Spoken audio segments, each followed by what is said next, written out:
And we'll keep you updated on how they get on today. Of course, Don, grandson of Sir Malcolm Campbell and nephew of Donald Campbell. Time for the papers. Joining us this morning, political and digital strategist Jag Singh. Jag, good morning. Thanks for coming in. Thanks for having me in. We're going to get the aftermath of the rioting in a moment. But first, the other story, of course, has been the state of the economy. And you've gone for a business story as your first choice. I thought we'd focus on this. I mean, I think it's emblematic of the lack of any sort of aviation policy guidance from the government. And, we've heard so much from the Chancellor saying that he was going to focus on the economy and focus on bringing business back to Britain. But we're finding out that it's actually sort of damaging the economy in general.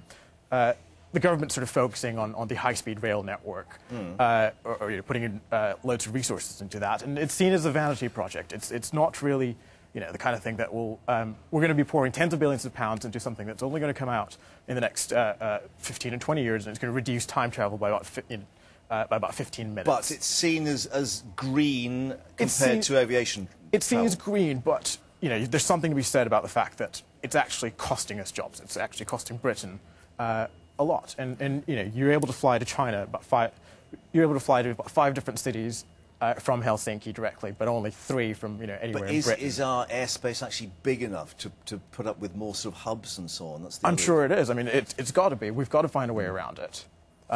There doesn't seem to be any other sort of alternative. Yeah. You can't expect Chinese businessmen to sort of fly into Birmingham and then take a train down to London. It's just not going to work. It's not feasible. And of course, the question how to get our economy moving again, and elsewhere, questions about the 50% tax rate as well. Absolutely.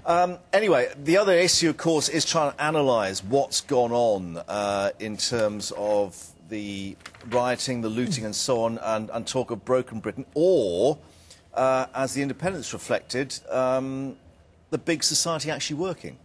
It seems like it, yes. Amidst all this doom and gloom, and I love this phrase they use, the verbal arms race between pundits to explain what, in the end, may be unexplainable. There are concerns about neglect by authorities. There are concerns that these disturbances could sort of return as soon as the police numbers sort of fall back. But we're seeing that there's this incredible, tremendous sort of outpouring of hope. The story of Tariq Jahan, who lost his son.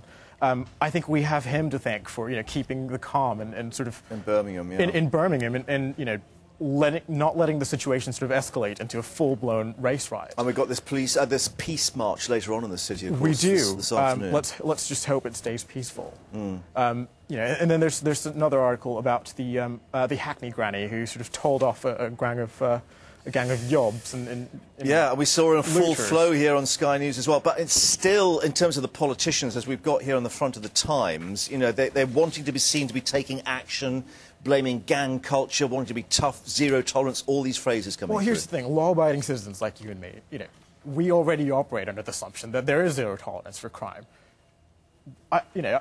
It's sort of emblematic of the wider problem, which is, I thought we brought the Tories in to sort of fix broken Britain. I thought they were going to sort of, I thought David Cameron was going to come in and roll his sleeves up and say, right, we're going to fix this.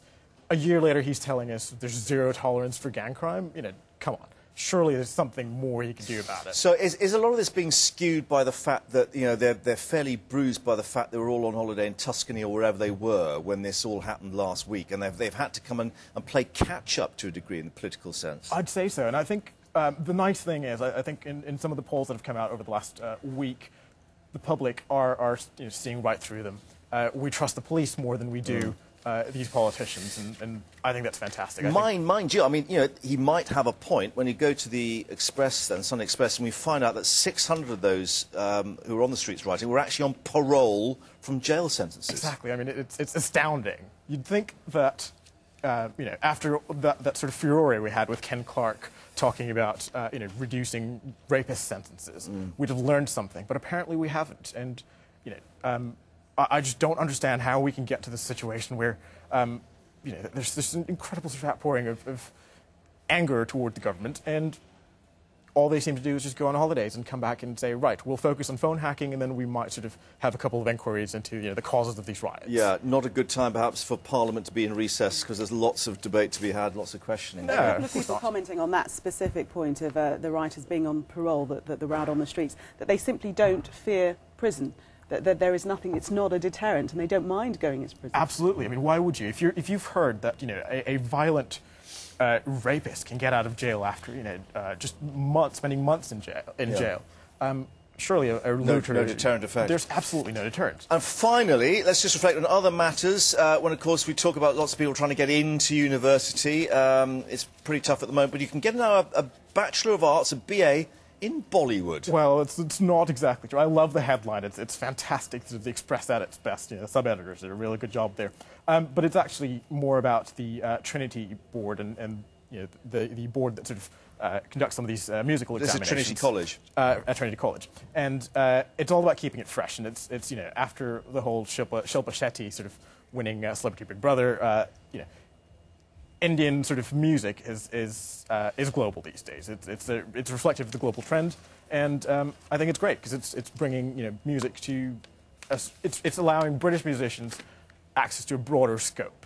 And it'll take your mind off the cricket as well. Definitely. Thank you very much indeed on that note, but thanks very much indeed. We'll see you again soon, Jag. Thanks for coming in. Thanks for coming in.